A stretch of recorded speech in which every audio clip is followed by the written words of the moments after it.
கிறிஸ்துவுக்குள் பிரியமானவர்களே, கர்த்தராகிய இயேசு கிறிஸ்து நாமத்தில் உங்களுக்கு வாழ்த்துதல் தெரிவித்துக் கொள்கிறேன். கடந்த மாதம் முழுவதும் தேவன் நம்மை அற்புதமாக நடத்தினார். இந்த புதிய மாதத்திலும் தேவன் நம்மை நடத்தப் போகிறார்.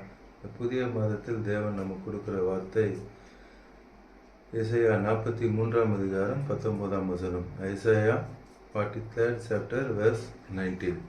இதோ நான் புதிய காரியத்தை செய்கிறேன், இப்பொழுதே அது தோன்றும், நீங்கள் அதை அறியீர்களா?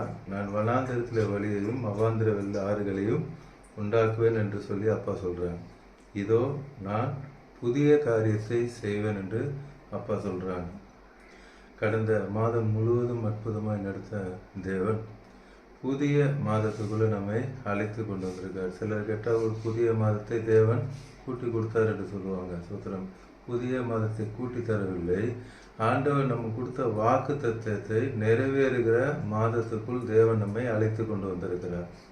அவருடைய சித்தம் நிறைவேறுகிற அந்த நாட்களுக்குள்ள தேவன் அழைத்து கொண்டு வந்திருக்கார். இதோ நான் புதிய காரியத்தை செய்ய போகிறேன். அடுத்த வாரமோ அடுத்த மாதமோ அடுத்த வருடமோ அல்ல, இப்பொழுதே அது தோன்றும். ஆண்டவர் இமிடியேட்டாக அந்த அற்புதத்தை செய்வார். அதை எப்படி செய்வாராம்? வனாந்தரத்துல வழியையும் அவாந்தர வெளிகளில் ஆறுகளை உண்டாக்குகிற தேவன்.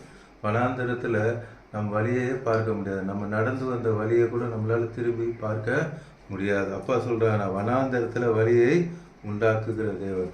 அவாந்திர வெளியில ஒரு சொட்டு நீர் கூட நம்ம பார்க்க முடியாது. அந்த அவாந்திர வெளிகளை தேவன் ஆறுகளை உண்டாக்குவேன் என்று சொல்லுகிறார். உங்கள் வாழ்க்கையில நீங்க நினைச்சிருக்கலாம், இதோட நமக்கு அதை முடிஞ்சது, இனிமேல் நம்மளால இந்த காரியத்துல ஜெயிக்க முடியாது சொல்லி நினைத்திருக்கலாம்.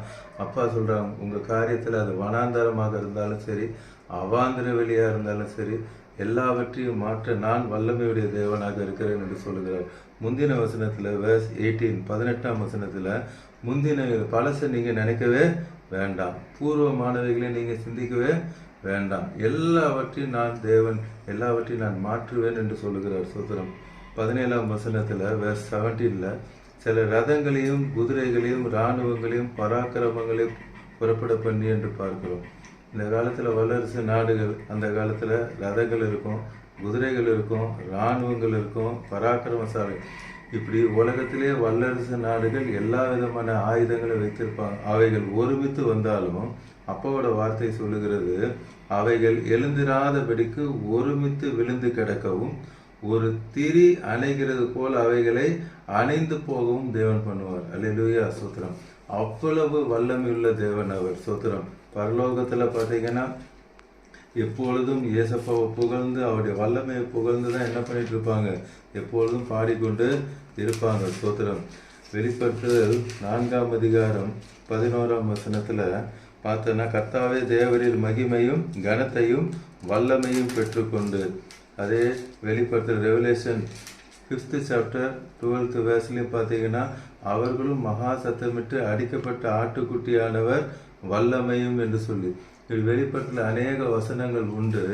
ஆண்டவருடைய வல்லமை, அவர் வல்லமையுள்ள தேவன், பராக்கிரமம் உள்ள தேவன், அவரால் எல்லாவற்றையும் செய்ய முடியும். இந்த புதிய மாதத்துல உங்களுக்கு எல்லாவற்றையும் தேவன் புதிதாய் மாற்றி உங்களை எல்லாவற்றிலையும் தேவன் ஆசீர்வதிக்க வல்லவராக இருக்கிறார்.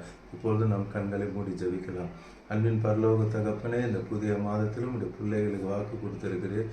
இதோ நான் சகலத்தையும் புதிதாக்குகிறேன் என்று சொல்லியிருக்கிறேன். அதுவும் அப்பா, நீங்க எவ்வளவு வல்லமையுள்ள தேவன் என்பதை ஆம் தகப்பனே நீங்க பேசியிருக்கீங்கப்பா. நீங்க வல்லமையுள்ள தேவன், எல்லாவற்றையும் தலைகளாய் மாற்ற உம்மால முடியும். இன்னைக்கும் உங்களுடைய பிள்ளைகள் எந்தெந்த காரியத்தில் அற்புதம் நடக்க வேண்டும் என்று காத்திருக்கிறார்களோ, எல்லாவற்றிலும் நீர் வல்லமையுடைய தேவனாய் இருந்து உங்களுடைய பிள்ளைகளுக்கு எல்லாவற்றிலும் நீர் ஜெயத்தை தரப்போகிறதுக்காக நன்றி அப்பா. அதே போல இன்னும் யாரெல்லாம் பாவத்தை விட முடியவில்லை என்று சொல்லி வேதனையோடு கூட இருக்கிறாங்களோ, இந்த புதிய மாதத்துல எல்லோருடைய பாவத்தையும் நீர் கல்வாரி சிலுவையில ஏற்றுக்கொண்டிரையா. உடைய ரத்தத்தினால கழுவி சுத்திகரித்து பரிசுத்தப்படுத்தி இருக்கிறீர். எல்லோருக்கும் நித்திய ஜீவனை கொடுத்திருக்கிறீர். அதற்காக நன்றி செலுத்துகிறோம். எல்லாவற்றிலும் உடைய பிள்ளைகள் இதை பார்த்து கொண்டிருக்கிற ஒவ்வொருவரையும் அவருடைய குடும்பத்தையும் தேவாதி தேவன் நீங்கள் ரட்சித்து ஆசீர்வதிக்கிறதுக்காக நன்றி. இந்த கருத்தில் ஒப்பு கொடுக்கிறேன். இயேசு நாமத்தில் ஜெபிக்கிறோம் நல்ல பிதாவே, ஆமென். தொடர்ந்து பாருங்க, அநேகருக்கு ஷேர் பண்ணுங்க. கர்த்தர் உங்களை ஆசீர்வதிப்பார். எல்லோரும் ரட்சிக்கப்படட்டும், ஆசீர்வதிக்கப்படட்டும். பிரைஸ்.